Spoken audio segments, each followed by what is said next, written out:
Probably feel and hear. This is not your normal Studio 5. Hey, girlfriends, how we doing? I today have the privilege of being surrounded and swallowed up in, I don't know, about 70, 80 of my new favorite friends. Thank you for being here. Are you excited? We don't do this often. We try to make these days special and distinct, and today is one of those special days where we throw open the doors of KSL Broadcast House and we get to have basically a girl party. Nothing better. Thank you for being here. We're going to have fun. We're going to have fun. I am so happy to be here, joined by all of these beautiful women, where all this hour we are celebrating women. We're celebrating you. You're going to see a theme today woven through the show, woven through this episode. The theme is becoming her, which I love. Can I tell you a little bit about it? I love it so much. Here's the idea. On Studio 5, we are inspired by other women, right?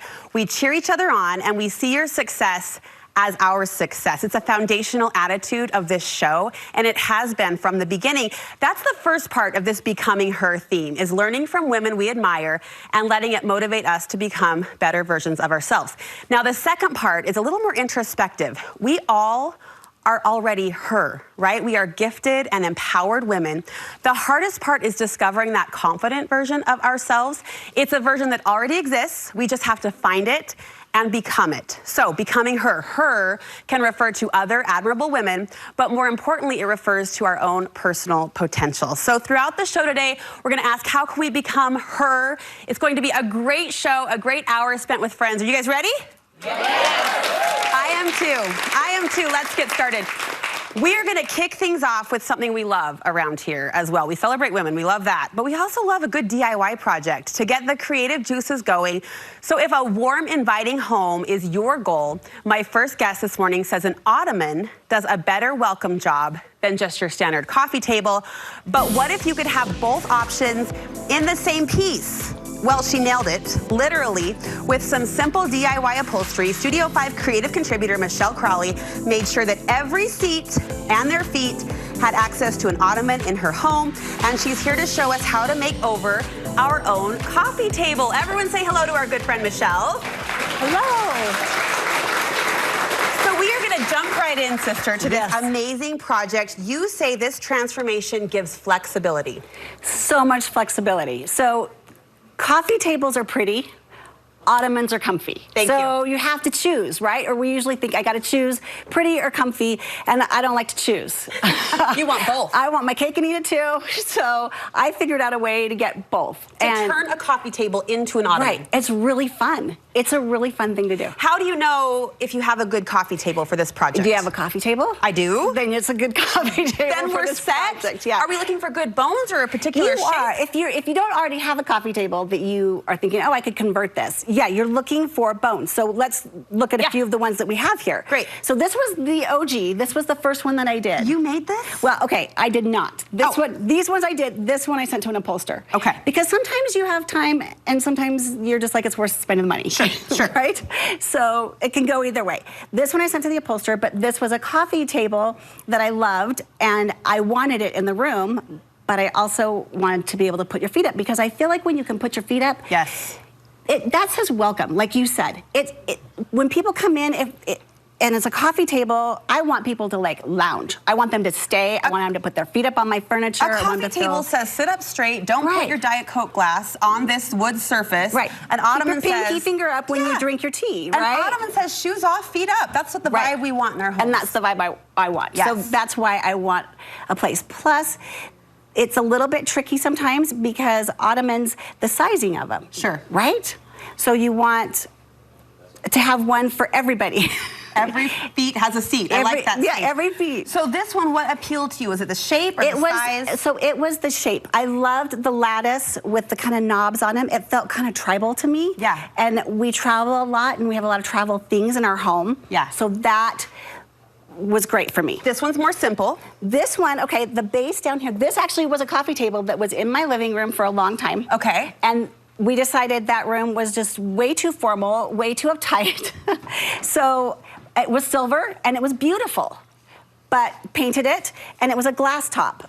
So this just sits in where the glass used to sit. Look at that. And now people can put their feet up on it. I am already impressed. What supplies do we need to pull this off? So you're going to need foam. Okay. And how thick your foam is kind of going to depend a little bit on height. That's going to be a little bit how you can work with the height. Height of the seat? Like this one's a 4-inch foam. Okay. This one's a 3-inch. Or no, this one's a 2-inch. This is a 3-inch. So just determine how you want to how much higher you can go. So foam, and you can get it off of Amazon. There are shops in Salt Lake that sell foam. You can get foam. Foam, check. Foam, and then you're going to need a staple gun and your material. So this one here, I did a rug on top. That's a rug? This is a rug. This is the rug right here. So I can go to Home Goods, TJ Maxx, get myself a rug. This is a Home Goods rug. That's fantastic. And it's really durable. So feet on top. Yeah. Sandy feet, dirty feet. Right. Not going to show on my rug. Everyone's welcome. Then over here, let's just pull this here. Okay. We've got, you can, whatever fabric floats your boat. Rugs work great. Any other fabric, I highly recommend performance fabrics. Okay. If you're going to put them on top of an ottoman, just because people are going to put their feet up and they're going to put drinks on it and things like that. Wear and tear. Do we need feet? Feet are fun. Feet are fun. It moves. It moves, and that's one of the things that I like about having an ottoman too, is that I can move it around. So wherever we're sitting, so if it's got wheels on it, and literally all I got to do is go into the bottom of if I've got wood, I'm just going to drill a hole and stick my wheel in. Just like that. Whoa.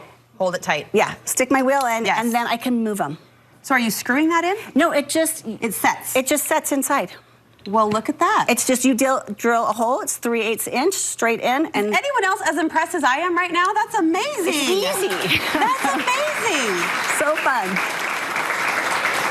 Okay, this is such a great idea. You've given us kind of the jumping off point. Yes. And the good news is there's a part 2 to this. There's a part 2. Come back tomorrow. Because hands-on. Hands-on. Michelle is going to show us how to actually do this. We have the pieces. We know what we're looking for. Coffee table, check. Foam, fabric, feet. Yes. A lot of F's right there in a row. It is. It's like that was planned or something. Tomorrow we'll actually get our hands into it. And you'll show us how to do it. Construct this. Yes. Okay, Michelle Crawley, everybody. Give her a warm thanks. And come back tomorrow for part 2 on how to DIY that ottoman that coffee table rather, into an ottoman. All right, as part of today's theme, Becoming Her, we asked you, who is a woman that you admire and what's a trait that they have that you would like to develop in yourself? Viewer Christine Hopkins has an answer, and our Studio 5 producer, Maddie Tolman, is with Christine now. Hey, you gals. Hi, Brooke. I am with Christine. Christine, you say the person, stand up for me. You say the person you admire most is your mom. Tell us about her. My mom is nurturing and supportive. I call her every day and share my most innermost thoughts and feelings with her and share my life with her. She is a superbly trained soprano singer, and she loves great music, high fashion, and delicious food, and she's one of my best friends. I love that. I love especially that phone chat or chit chat you get with your mom. Isn't that the best? I love that. Thank you. Back to you, Brooke. What a great way to kick off the show and kick off the theme, the conversation we'll have around this theme, Becoming Her, all hour long. Hey, still ahead on today's show, permission to finally get rid of that old shirt you've been hanging on to for way too long. Plus, Studio 5 parenting contributor Heather Johnson says our efforts to be the nice mom might be backfiring. She's going to catch us in our own catchphrases. We'll be right back with that and more on this special Studio 5 broadcast.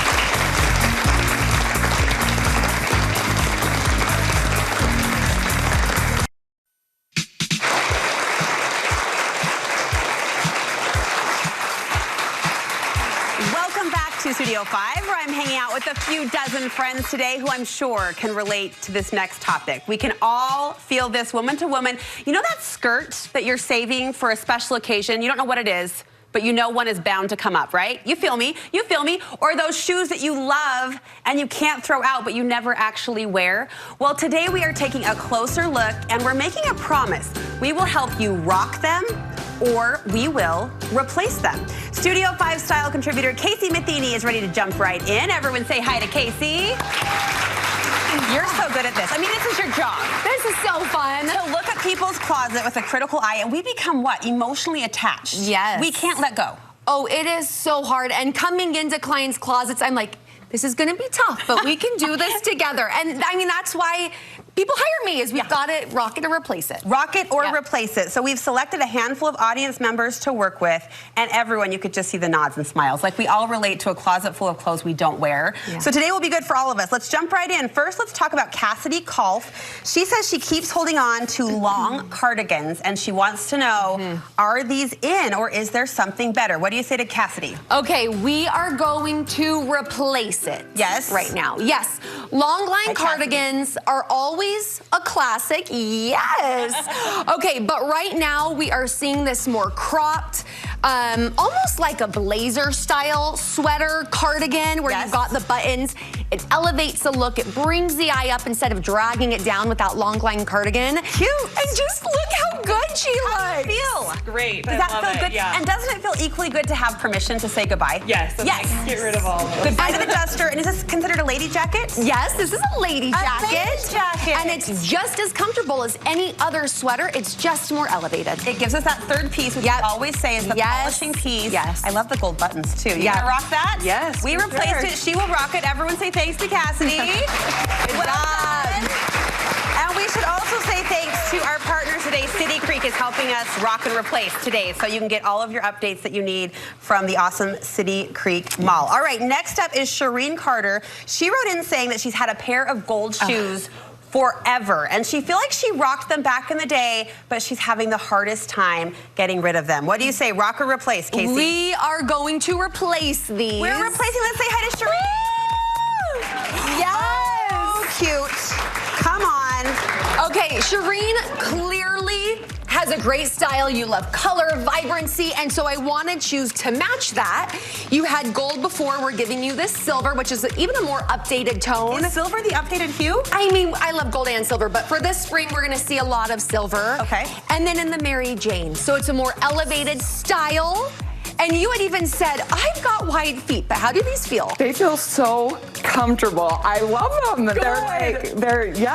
They're just comfy. Good, I'm so happy. These are from Nordstrom at City Creek. They're Sam Edelman. They're just so wonderful, and they look good on you. I think we're all running to Nordstrom at City Creek after this to get those cute I know. shoes. I'm so lucky. Look, you're a toe tapper. I know. That's I'm our so issue. into it. When you're just giving us a toe tap. Thank you, Shireen. Thank you look so good. much. Really cute. Love really it. cute. Okay, next up is Sandy Casey. Yes. So Sandy says she has had a pair of pants for a while, but she never wears them because she doesn't know what to wear them with. So Casey, you assessed her pants. What do you think, rock or replace? We are going to rock them. We're gonna rock them. We're Let's gonna bring out rock 'em. Sandy. Hi, Sandy. I love these entrances. I love it. Were you a beauty queen in a former life? Because you could have been. Oh, no. You could have been. That was good. We'll put you right here, sister. Good job. Right. Good job. Okay, so we are gonna rock them. We're just going to elevate them. They're so cute. They are so cute. I mean, they have all the elements of a great lounge pant. Yeah. I just wanted to elevate them and give you options other than just a tee. So I got you like a nice textured tee, and then adding that third piece that we talked about, just a nice denim jacket, really helps to bring it all together. And you look adorable. You look fantastic. Thank you. Yes. Isn't it so good to have a fresh way to wear those old pants? Yes, it feels great. And would you have done the ribbed tee previously? No, and I wouldn't have done, she told me to bring a denim jacket, and I think it looks great with There you this go. good, Do we so. think it looks great too? We do. Yes, we do. Thank you. Thank you so much. Okay, finally we have Joanne Hobbs. And Joanne, I already love her. I haven't met her yet, but she has a sweatshirt that she describes as a faithful member of her family, right? Of her wardrobe family for decades. She can't get rid of it. She says it feels like she's giving away a treasured companion who has weathered life's journey with her. We all have this sweatshirt, don't we? We do. All right, Casey, rock or replace? Okay, we are clearly going to replace it. Okay, here she is. But listen, I get like the sentimental value that clothes have. Yes. And so I think when people have sentimental pieces, you can keep them, just pull them out of your closet. And I wanted to give you something that felt worn in and lived in and gives you still that really cozy feel. But if you have to run out to the grocery store, you will look good enough to do that. Where did the sweatshirt originally come from? I want to know the story. ZT Mice. Oh, back in the day. From the past. Appropriately previously located at City Creek. It's Macy's now. Yes. This is so cute. Is it comfortable? Oh, it's comfortable. Good. And when you feel like you look good, then your confidence reigns. You look Right. fantastic. Thank you. Give it up. Thank you. You look great. For our friend Joanne. And let's bring out all of our models. We're going to bring everyone out for one last look. You guys were fabulous. Woo! Good little catwalk. Those entrances were everything. I mean, professional models, add it to your resume. You guys look fabulous. Casey, thank you. Yes. Rock or Replace, such a fun game to play. Casey Matheny, everybody, that's fantastic. All right, coming up on Studio 5, a good party is only as good as its menu, and a few simple strategies will elevate your spread. I'm with Alex Staines next, who will share 3 techniques to make your party food pop. We'll meet you back in the kitchen.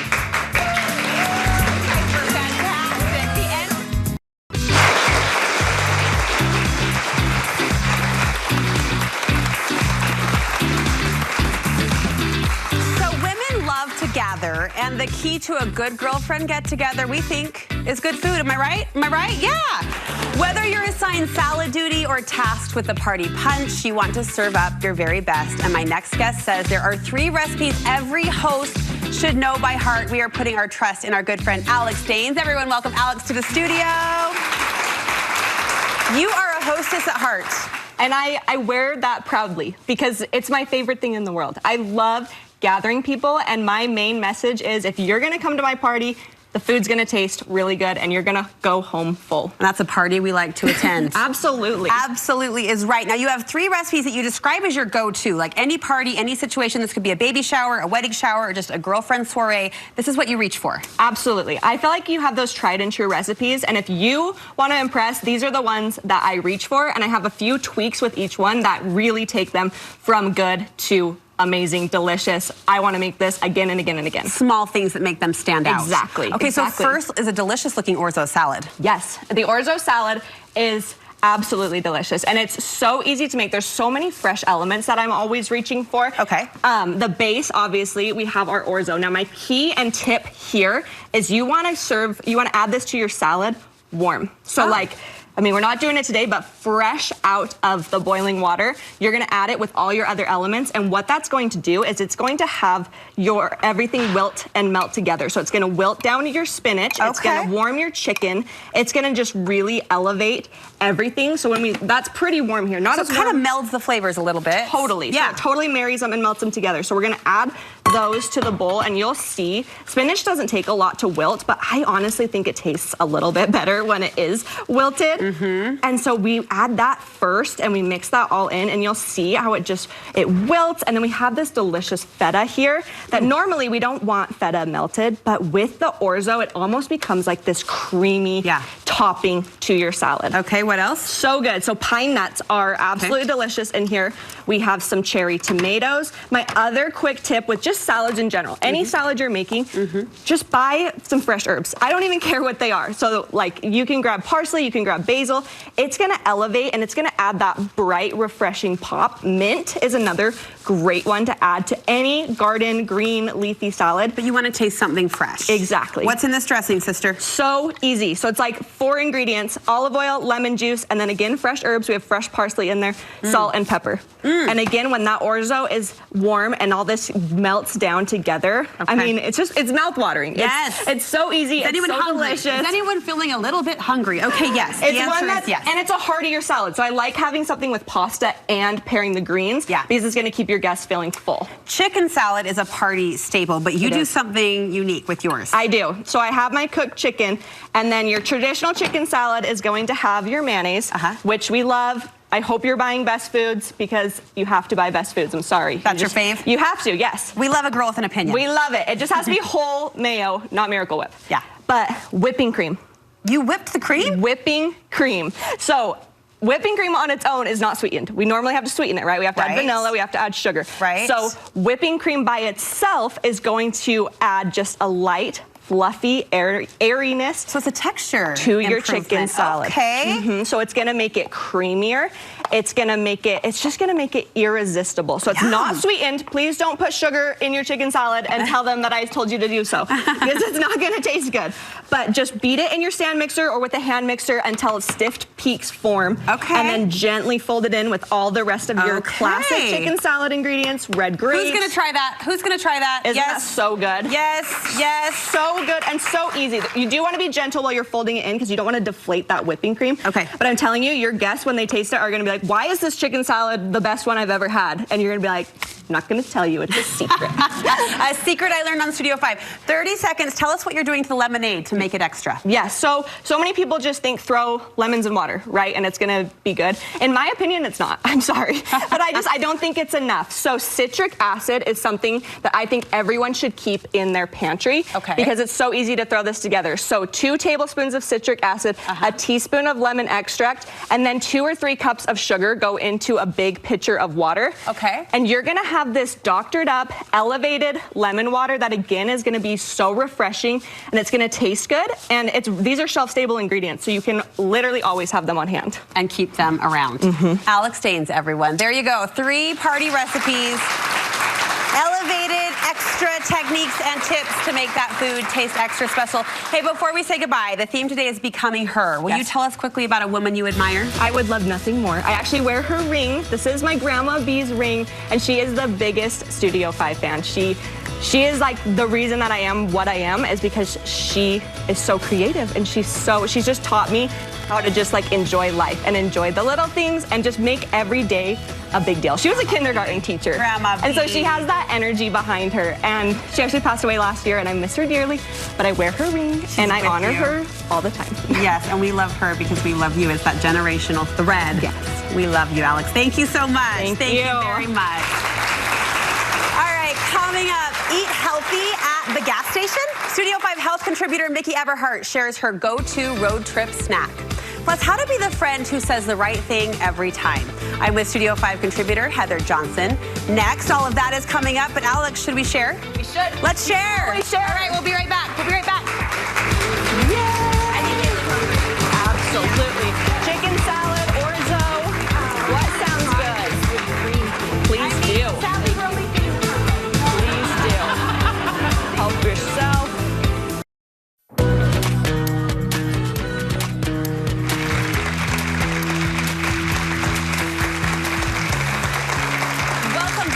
Studio 5. So here's what I believe at my core. I believe women are well-meaning. We have good intentions. We have good hearts. But my next guest says we don't always convey that to others. In fact, sometimes we miss the mark. We're calling these nice mom misses. It's when you're a nice mom and you're trying to be a nice mom, but your words accidentally tell a different story. Everybody welcome Studio 5 parenting contributor Heather Johnson to the studio. She's here to explain. They love you. You have so many fans behind you. Do you feel the love? Yeah, you should. You should.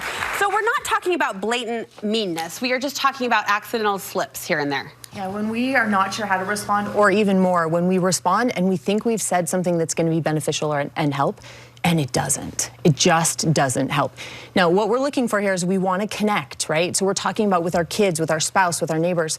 We want to offer up advice or a response that connects us, not disconnects us. So that's where we miss the mark, right? So for example, anytime we respond with at least, we've missed the mark, right? A child comes home and says, today was really hard, and we say, well, at least you got to go to school today, right? Or a spouse comes home and says, work was really challenging, and we say, well, at least you had a job. Right? We've missed the mark. Okay, at least. We're saying goodbye to that. We're getting rid of that. Okay. Anytime we offer a response that's minimizing or that blames or avoids, so someone comes to us and says, this was challenging, and we respond with something like, well, it doesn't matter that much. You won't even remember it in 5 years. We're just dismissing it. We're dismissing it. Okay. We dismiss things oftentimes because we genuinely don't know what to say, or we don't want to make the time to have the conversation. But say something better and show up. This next one was a total break tap. You say it's a miss to offer advice and solutions. Yes. Isn't that one of my fundamental jobs as a mother? What? No? Not until you've offered empathy first, right? So they're going to come to us and they're going to say something, or our spouse is going to say something, and we're going to respond with the advice. We're going to say, hey, well, have you thought about doing this? Or we come and say, I'm exhausted, right? And we hear from a spouse, they respond with something like, well, you know, I've been telling you if you'd go to bed earlier, you wouldn't be so tired. And the second we hear it, we disconnect, right? So this is another miss. Anytime we compete, we're going to miss the mark. So someone tells us something and we respond with, well, this one time I went through this and it was really challenging. Which that's sometimes a tricky one, I think, girlfriend to girlfriend, because we're trying to connect. I'll use your word. We're trying to relate, but anytime you're one-upping or comparing. Right, sharing doesn't always equal connection. It doesn't always, especially if we haven't attended to them first. So if we don't attend and then we share, or if we attend, and then share, we're in a much better place. But when we hit them first with that competition of, I've been there too, and let me tell you, here's why. Because they're coming to us hoping that we can attend to them. As soon as we offer that, our own perspective, immediately we're asking them to attend to us. We've just reversed why they even showed up. So now instead of it helping them, they're like, okay, well, fine, I'll help you now, right? That's kind of how that feels. So we're going to attend first. And finally, you say when we offer sympathy over empathy. Can you help us remember the difference? Yeah, so sympathy is going to disconnect. Empathy is going to connect us. Sympathy, think about it like you have a friend or a family member who's down in a dark hole. Sympathy is being up on the surface and looking down in that hole and saying, man, I'm sorry you're down there. I'm sorry it's so dark. I'm sorry you're all alone down there. That is sympathy. Empathy is actually climbing down in the hole and sitting next to them in the dark and looking at them and saying, I've felt scared and lonely also. That's the difference. We're really quick to offer sympathy. We're really quick to say, I'm sorry it's hard. I'm sorry you've been there. That's a bummer that it didn't go the way you wanted. We actually want to climb down in and sit right next to them. I love that analogy. Doesn't that paint a picture, right? We're down in the hole. We're right next to you. Okay, those are ways we can miss the mark. Let's make the mark. Let's hit the mark. You say first, empathy has to be our driver. It does, and we've got to understand what it actually means, right? We think that empathy comes through words and conversations. Words and conversations are not what connects us. It's the empathy, but here's where we don't understand sometimes. We're not looking to find ourselves in similar situations as someone else. We're looking to feel similar emotions as someone else. That's what we're offering empathy to. I can't be in your shoes. I'm not you. And so even if we've gone through something similar, I'm still going to be in a position where I've interpreted my situation uniquely, just like you have.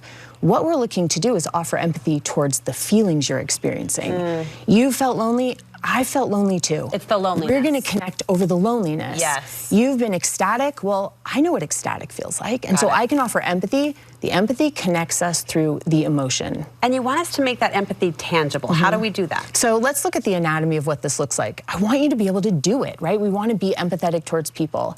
In order to do this, so we know how to respond, we first have to recognize other people's emotions. It can be really easy to pick up kids from school and be so invested in what comes next in our own minds that we don't recognize that they got in and they're a little bit sad. Or they've had a really challenging day at school. Or a spouse comes home and we are so busy working and managing everything and dinner and what's next that we don't realize that they had a long day and they're giving us those emotions, but we don't see them. We also can't recognize other people's emotions when we find ourselves making everything personal.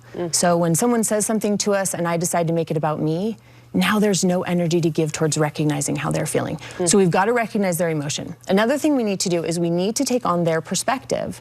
So taking on someone else's perspective is this ability to take their information or their data, what's occurred, right, the facts, and then ask how might they be feeling and how might they respond or act as a result of this information. That's taking on another person's perspective. So we want to be really good at looking at a situation and saying, okay, here's what's happened to you today.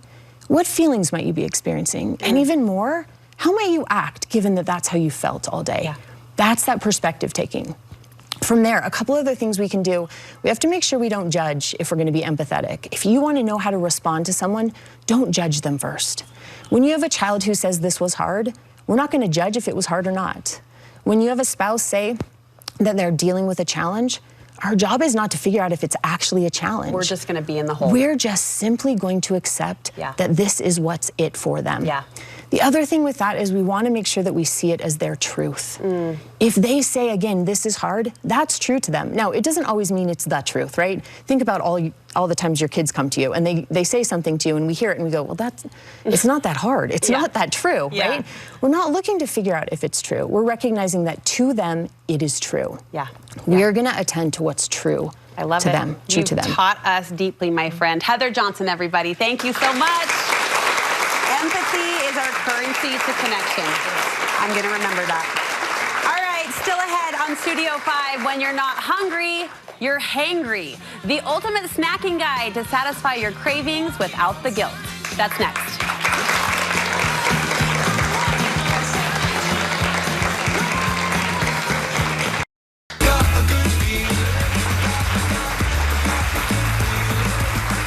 Welcome back to Studio 5. So we have all heard the term hangry.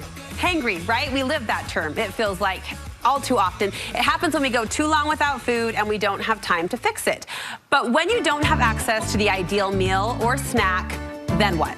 Today we're sharing a guide to savvy snacking anytime, any place, from family road trips to the kids' ball games. Studio 5 health contributor Mickey Eberhardt says every good snack has 3 components. Say hi to Mickey, everybody. Aren't they cute? I love it. It's so great. I know. They're so happy. We're so glad they're here. You say it's really simple, that every good snack should follow a basic formula. Yes, and you know me, I'm not, this is a flexible framework. We don't have hard rules. So you have carbs or fun things usually fall into the carbs group, and then we want to add protein or fat and fiber.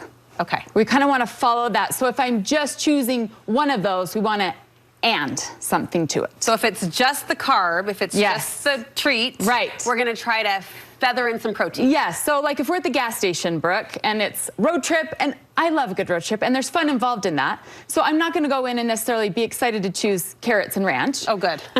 I'm going to choose something fun, and that might be a candy or a soda or chips, and those are all kind of carbs and fun. But I want to also add, I'm going to choose also maybe a Greek yogurt or a beef jerky or a string cheese. Is this about filling? Yes, exactly. Yeah. So I can have some things that are going to sustain me longer and still include the fun.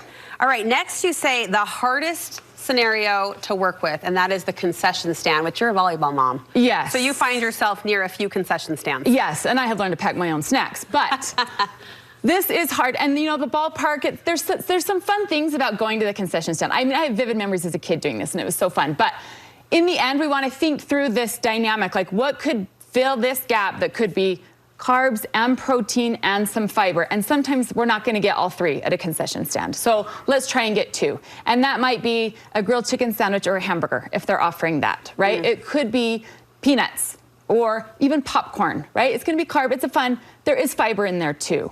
Other things, even a hot dog. And it wouldn't be like, hey, everybody, make sure you get your hot dog today as like a top nutrition choice. But it's going to sustain you. And the point is, Brooke, I'm going to prevent the hanger so that I'm not going to overeat later. Having the sustained nourishment is important. If I'm hungry and need something to eat, is that going to slow down my metabolism? No, it's not. That's a myth. And sometimes we think that. That's why sometimes we think, oh, I can't eat late at night. Or we always want to honor and nourish our body when it's giving those cues. Well, speaking of nighttime, let's talk about the nighttime snacks, because there is that myth that you shouldn't eat after 7. You say not true. Well, it's not true, and it was founded in like good idea, which is most people aren't cooking up a plate of steamed broccoli at 10:30 at night. You're not? Well, most people. I am, of course. No. Heck no. So it's like your guard comes down and I deserve this. It's been a hard day, right? It just kind of becomes that. And so it's not that at 10:30 your liver's like, oh, it's 10:30. I'm done. Everything's going to fat, people. Good night. Liver closed. It doesn't do that. And so we need to know ourselves. Some people sleep better if they eat something before. Some people sleep worse. If they have acid reflux or something, they're going to sleep worse if they eat. What might make a good nighttime snack? Okay, so this is another combo, right? We don't just want to have carbs. We don't just want to have, so something like a Greek yogurt is going to have carbs, and it's going to have the protein, and it's going to sustain through the night. Other things might be even a whole grain piece of toast, carbs and fiber, with a little bit of peanut butter on top with your protein and fat there. If you have the munchies, even popcorn can be a good thing to have at night. It can be filling, but not over the top. Don't we love her flexible framework? Mickey Everhart, everybody. Thank you so much. Thank you. Good advice, good suggestions, and I'll be thinking of that formula next time I slip into hangry. All right, so our theme today is to become her, which really is the best version of ourselves. We learn from women that we admire, so we asked you, who do you look up to and what makes them so special? Well, Lucy Miller had a person come to mind, and Studio 5 producer Maddie Tolman is with Lucy now. Thanks, Brooke. Lucy, you say your grandma comes to mind when you think of inspiring women, and she's here with you today. Gwen, stand up. Tell us about her. So this is my grandma, Gwen. She is the happiest person that I know in the whole world. There's not a kinder, most happy person in the whole world. She is constantly looking for ways to serve others, and one thing that I've taken from her that I've learned from my mom is that when you get up in the morning, wake up and get yourself looking the very best that you can, and then spend the day going out and serving others. And I feel like that's what she has always taught me, and I've learned from her. She's the kindest soul, and I love her so much. I absolutely adore her and look up to her so much. I love that. Thank you for sharing and for letting us love on your grandma. We love it. Back to you, Brooke. I love it too, and love that she's here. That's fantastic. All right, coming up next, Michelle, Casey, Heather, and Mickey all in one spot. Join us for a Studio 5 Girl Chat when we come back.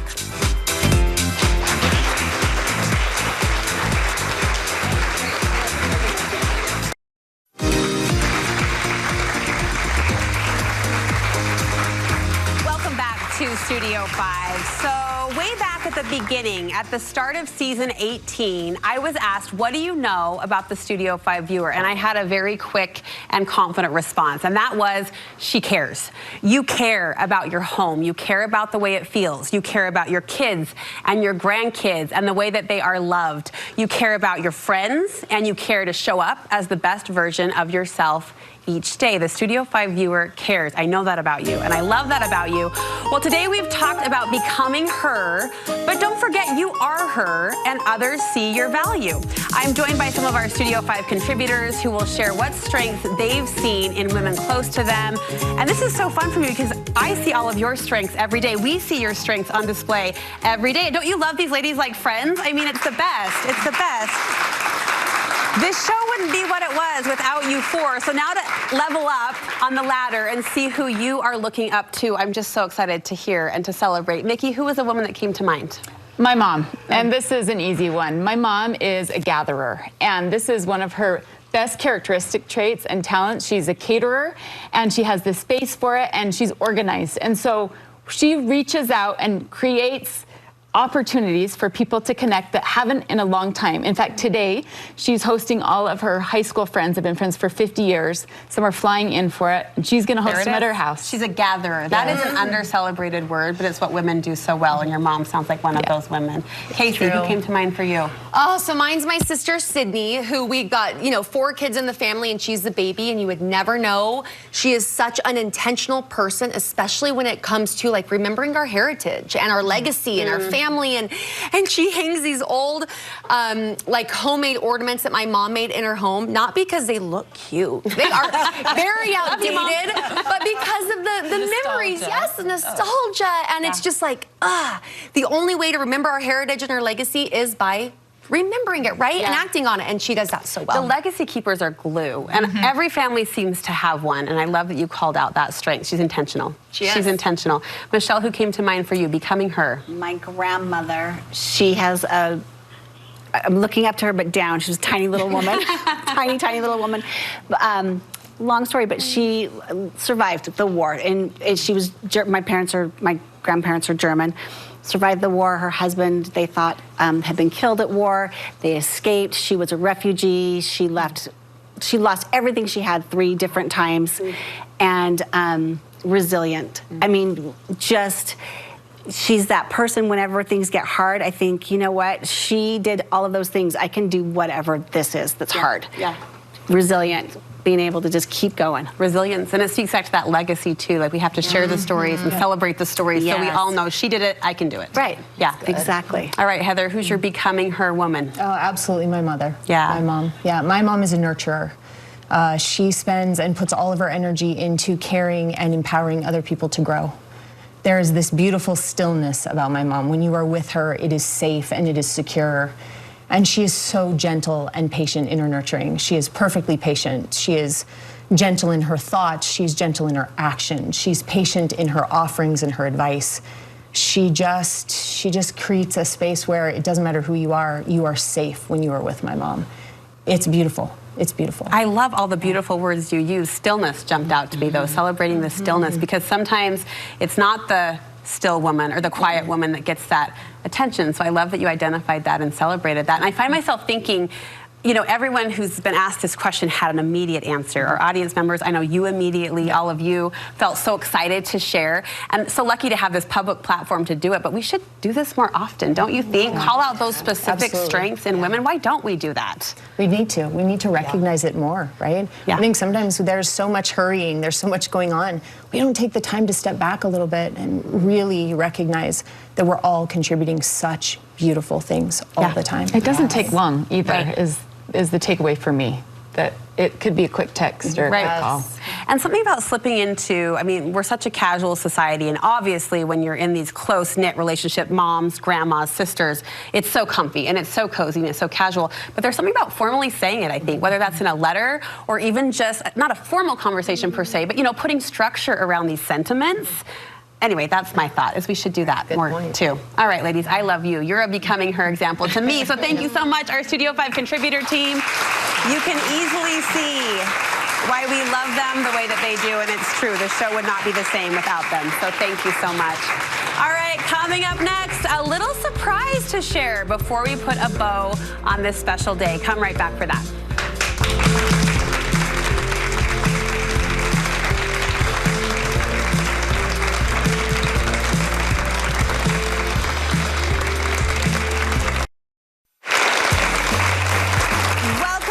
Studio 5. We have loved celebrating with all of you today. Thank you for coming. It's been like this high girlfriend party. Have you felt it? And I don't know, at the end of every girlfriend party, you kind of feel like there should be not a parting gift, but like an announcement or a surprise. Does anyone have an announcement or a surprise or anything they want to share?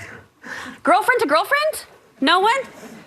I just feel in my gut that someone has something, not my gut per se, but like my stomach. I just feel like someone has something to share. No? Okay, fine, I'm pregnant. Listen,